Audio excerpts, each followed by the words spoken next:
down to business. The first word on lesson feedback 21 is saliva, and this is a biological word for any of the fluid found in your mouth.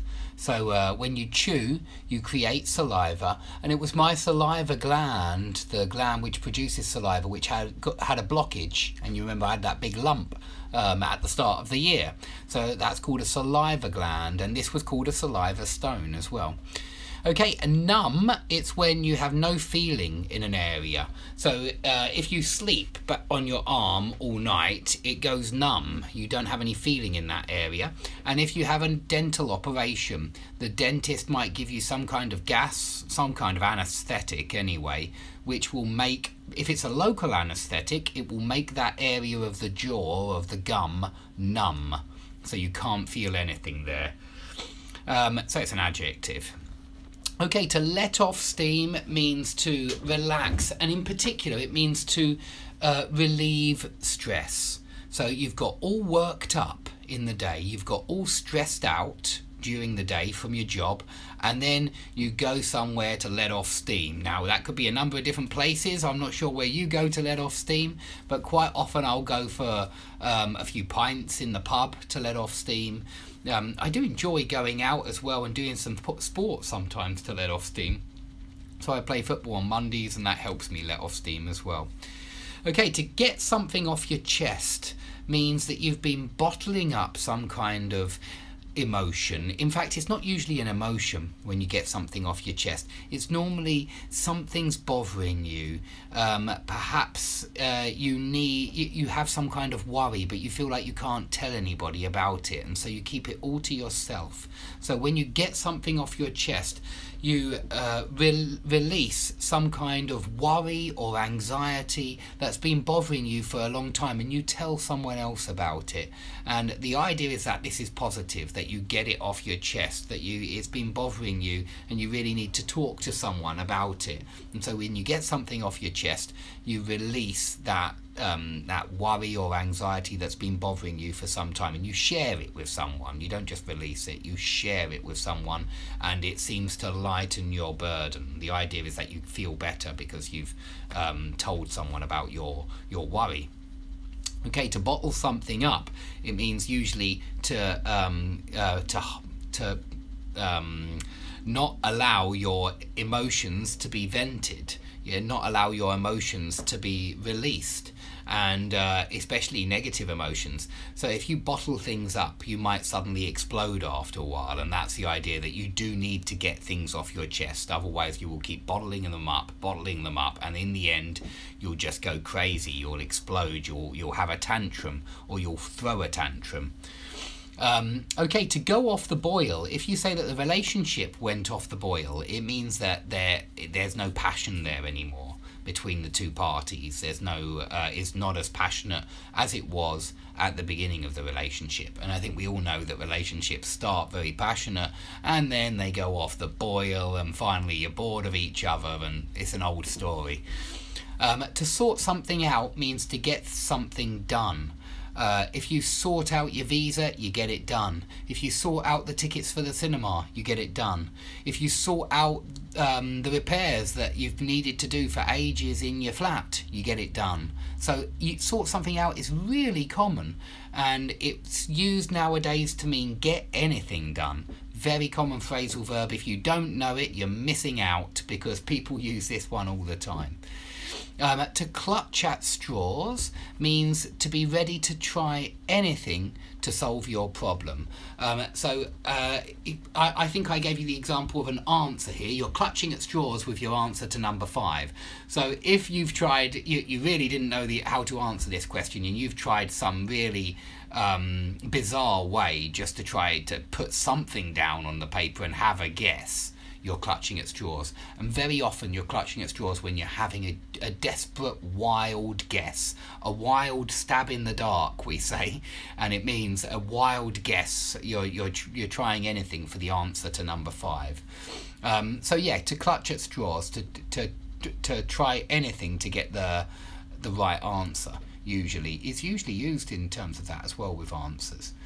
Okay, a last resort. If something is a last resort, it's the last thing you try in order to get something done.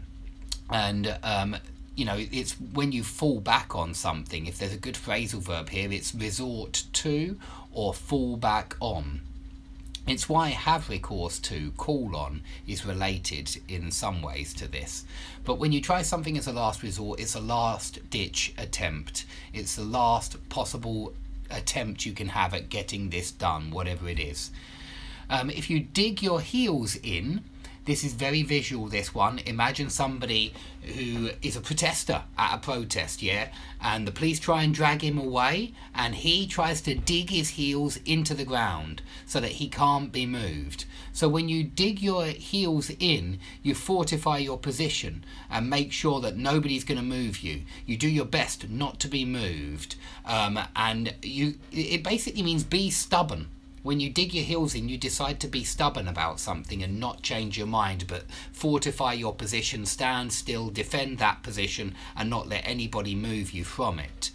So teenagers will usually dig their heels in. They can be quite, well, of course, they're at that age where they're learning to fight back and assert themselves, and so they need to dig their heels in sometimes. I suppose it's all part of growing up. If you get off on the wrong foot with someone, that means you start the relationship badly.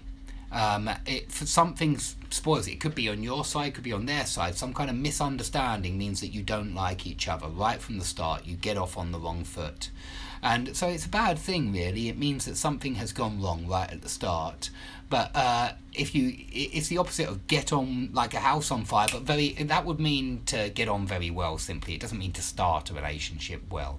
And this one really does mean to start a relationship badly. It's just at the start to get off on the wrong foot. So it's an idiom. Okay, to make something up to someone or to make up for your mistake means to compensate someone because of some bad thing that you've done to them or some mistake that you've made which has turned out badly for them. So you can, maybe you forget to buy one of your friends a present, but you make it up to them and you take them to the pub a few days later. Or maybe you make a mistake, and to make up for your mistake, you buy your girlfriend some flowers, whatever it is. To come into means to inherit. So to come into money means to inherit a fortune usually. To come into your own, and it's got to be your own, it says, yeah, to come into my or your own means to start being successful in that particular area, wherever it may be. Usually with business though, but yeah, it could be with study. He's really come into his own this year, this student, and it means he's really started to perform well, and he's really successful in all of his tests, results and things like that. He's passing with flying colours. Okay, to do your utmost means to do everything that you can, and the same with to pull out all the stops. You're going to try everything. You're going to try absolutely every option open to you, and you're going to put in as much effort as possible to get something done. Utmost means like absolute, or if a matter is of the utmost importance, it means of the highest importance, extremely important. So utmost, it's like the most, it's extremely. To find your feet or get the hang of something means to get used to it. Very similar to get used to here, but when you get the hang of something, you get the hang of the skill. And so if we're talking about, you normally say get the hang of when you mean learning a skill, especially physical skills. But you could even say get the hang of Spanish or get the hang of Italian, but perhaps there are better expressions like picked up a lot of Italian or something like that. But get the hang of just means you now feel comfortable doing it, and you can do it. You've mastered that particular part of the skill. It's not often used for languages, usually for physical things. So you can get the hang of driving, you can get the hang of roller skating, you can get the hang of snowboarding, skiing, that kind of thing. Okay, to top up means to get your glass filled up right to the top. So you have a little bit of the pint, and you say, I like that one, that's nice, can I have a top up please? And they will top it up, they'll put it back to the top of the glass. And so yeah, it means to fill the glass right up to the top. But you can top up your mobile phone credit as well, and it means fill the mobile phone credit right up to the top. So it can be used for glasses and mobile phone credits now, that one. With mobile phones, by the way, you charge them up. If they're out of energy, you need to charge them up, and that means my one's charging up right at the moment, because otherwise these phones run out of energy far too quickly, so I constantly charge mine up. But that's what we say for when you put energy into a device. Okay, I've got to stop here because I've got to go and pick up the kids from my mum, but I'll see you tomorrow. I hope these help, the repetition of these words. They certainly help me remember all of the stuff that we've gone through. And so I'll see you tomorrow. I hope you enjoy this, and yeah, speak soon.